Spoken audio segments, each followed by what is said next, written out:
Hey guys, how's it going? It is your boy, Manga Mandrew, and I'm here to do my reaction to Dr. Stone, Manga Chapter 220. And hopefully this is going to be a, once again, wonderful chapter of Dr. Stone, because if we remember what happened last chapter, we just focused on who was going to become the astronauts that go into space. We got small tidbits of how their astronaut training is, and we get confirmed that Ryusui, Senku, as well as Kohaku are going to be the ones to go up into space. So, most likely in this chapter, we're going to continue on from that plot point and potentially dive in a little bit more about how they're going to actually most likely build the rocket ship and or build the astronaut suits. So that's going to be very cool to see, and we're going to see it right now. We're about to get into it. Manga chapter 220 of Dr. Stone, as oh wow, we get a cover for this chapter where we just see Ryusui behind the rocks and foliage as we get Dr. Stone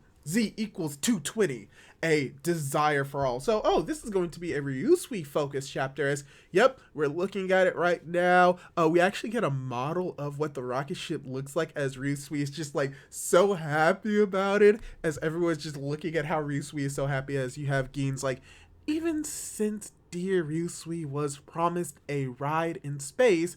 And then you have Suika as well as Francois immediately coming in. It's like, he's been over the moon. Naturally, as one would desire all. As Cholchik chimes in, that's really an accurate scale model? Freaky! As Senku's like, really helps to understand what we're working with, as you also have Kasika's like, ho, just like how we whipped up the Perseus by blowing up Ryusui's itty bitty model. As Ryusui's like, behold, my spaceship in a bottle minus the bile. As we have Sai just coding away, and it's like, since we were kids, whenever Ryusui made his model ships, he'd always rope me in and have me run the numbers. Okay, as we see Ryusui building the ship, it's like, this ship's not content just being a model. I'm going to set sail someday on a real ship of my own. Oh, and it's like, say Sai, can you program a sailing simulator for my ship? Oh, it's like, we've got a flight simulator for our spaceship. Okay, that's interesting. They have a flight simulator, as Ryusui has the high score now. It's like, whoa, broke the record again? This is his life's calling after all. Coming from Taiju as well as Yuzurihara, as we have Ryusui saying, of course I'm the champ at this dingy sim game, but our special flight, powered by New World science, will be a trip into seriously uncharted waters. Experience and intuition forged by the stone world will be the deciding factor. Am I wrong? As we have Ukyo as well as best girl Nikki chiming in. It's like, sure, but we've pretty darn experienced it all since too. There is nobody out there who could dream of being a better pilot than you, Ryusui, as Ryusui is like, Stone World, experience, pilot. They wouldn't be flying so dangerously low if they didn't intend to tack up in front of the sun. As you just have Ryusui just thinking back to that moment. Oh, that's going to be very interesting if they're going where I think they're going. Oh, and like Ryusui may have an idea, and it's like he's firing at the target. As you have as you have the girls, specifically Kohaku's like, what on earth? Are these going to be fighters up in space? As you have Sai, who's programmed this game, and it's like, call it a bonus round.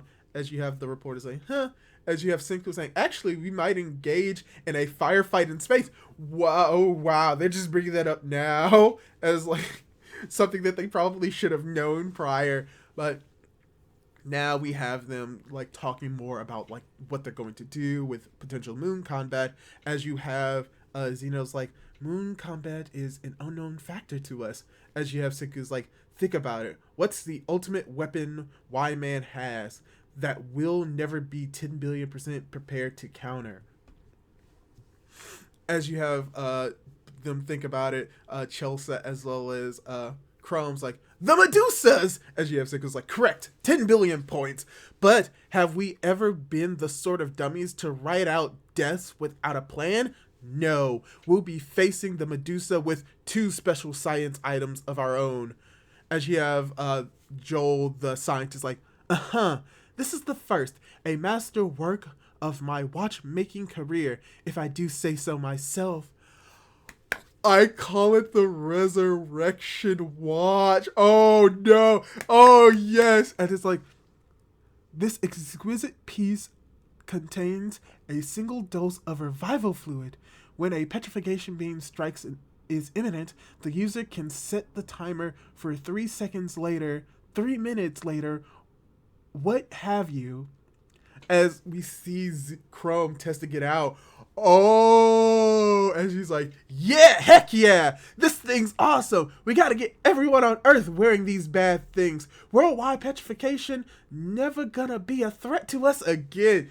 Yo, as everyone is shocked that he used it. And I like this so much because this is what Chrome thought of. This was his idea, and that's so great. And I am spoiled on what we see, but then you have Xenos like, did you not see with your eyes the mountain of Medusas on ground zero in Minus or Minus? As they remember, it's like, oh yeah. And it's like, so what if the petrification beam attack can come in complete waves?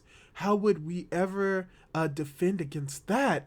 As you have Tsukasa's like, right. However, the multi-stage attack has a fatal flaw. Should Y-Man decide to fire consecutive waves of petrification beams, the second wave, third wave, and so on would be delayed. There's no point otherwise. That means that after the initial attack, there needs to be a continuum countdown before the next one. Before the next Medusa unleashes its waves of light, we must take action. Oh, that's which leads to our second and final special item. Oh, so they've gathered up a bunch of Medusas. They're looking at it, and they fire a net at it, and it causes them to explode. Oh, our ultimate secret weapon against the Medusas, the grenade net launcher. Oh, okay, that's dope.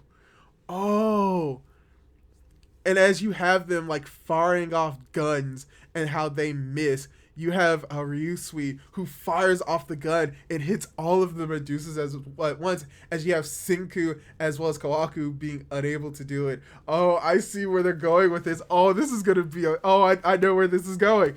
As you have Senku and Kawaku's like, our space-bound Ryusui is taking his job pretty seriously. He realized he can't count on our shooting skills, so he's taking charge like a proper captain. We'd better try not to be totally useless. As you just have Ryusui just thinking like doom, doom, doom. As we cut over to nighttime at the fortress, as everyone is like sleeping, we have Chrome, as you have Ryusui's like, the elephant in the room can't be ignored. There's a pilot better than me, who also happens to be the world's greatest marksman. Oh, as Sai is going, it's like, only those who fought for the kingdom of science know about this hidden chamber, the place where our mightiest warrior once slumbered. As it's like, caution, caution, caution, and he's ripping down the tape. And here's where Stanley Schneider. Oh, end of chapter. Oh, it's exactly what I thought it was going to be. Okay, review time.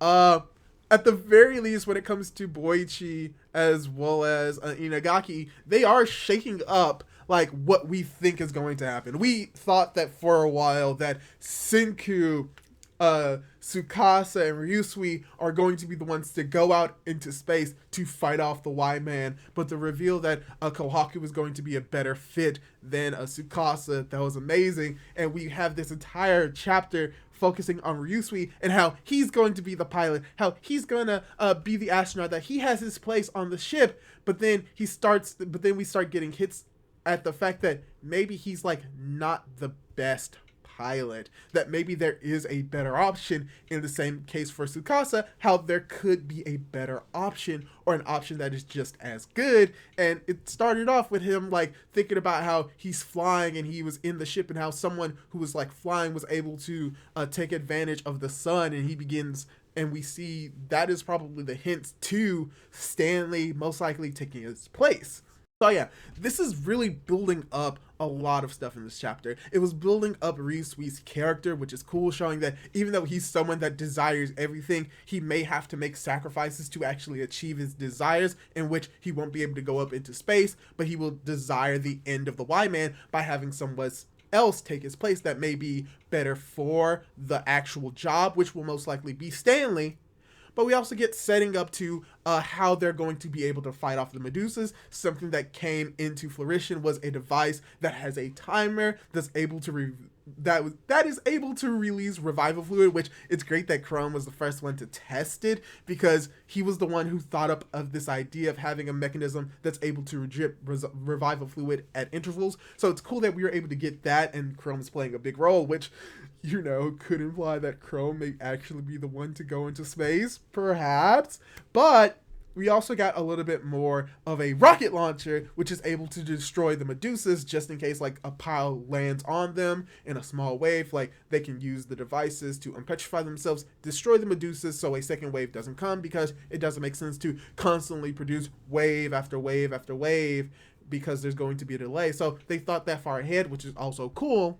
And once again, just a lot more confirmation that Stanley Snyder is going to be the person to become the next astronaut to go to the moon instead of Ryusui. So most likely what we're seeing is a pattern. Tsukasa gets replaced with Kohaku, Ryusui's going to be replaced with Stanley, and most likely Senku's going to be replaced with Chrome, because even though Senku may be like the better science user, Chrome is just as capable, not just like mentally, but also physically, and that a lot of the problems that they have solved have been up to Chrome. So having someone who's pretty much giving you solutions to all of your problems that you as the scientist couldn't come up with, it makes sense for him to go up into an area that is unknown, because he can think of a solution that could be better than anything that Senku could think of. So I think that following this pattern, most likely we're going to have Chrome actually be the science user to go into space, where we're going to have a focus on Kohaku, Stanley, and Chrome being the pilots, being the astronauts that go into space and take out the Y-Man, which is going to be very interesting.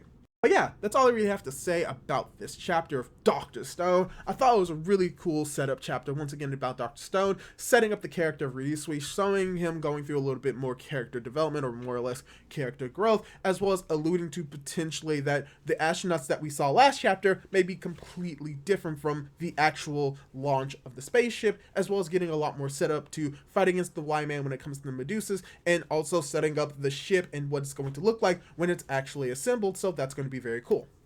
So yeah, that's all I really have to say about this chapter. Hopefully you enjoyed this chapter. Hopefully you enjoyed my reaction. If you did, leave a like on this video to show that you really like this type of content. And don't forget to leave a comment down below for the algorithm, as well as do not forget to subscribe to my YouTube channel and hit that notification bell to be notified whenever I upload more content like this. Do all that cool jazz, and hopefully I'll be able to catch you in my next video. Goodbye!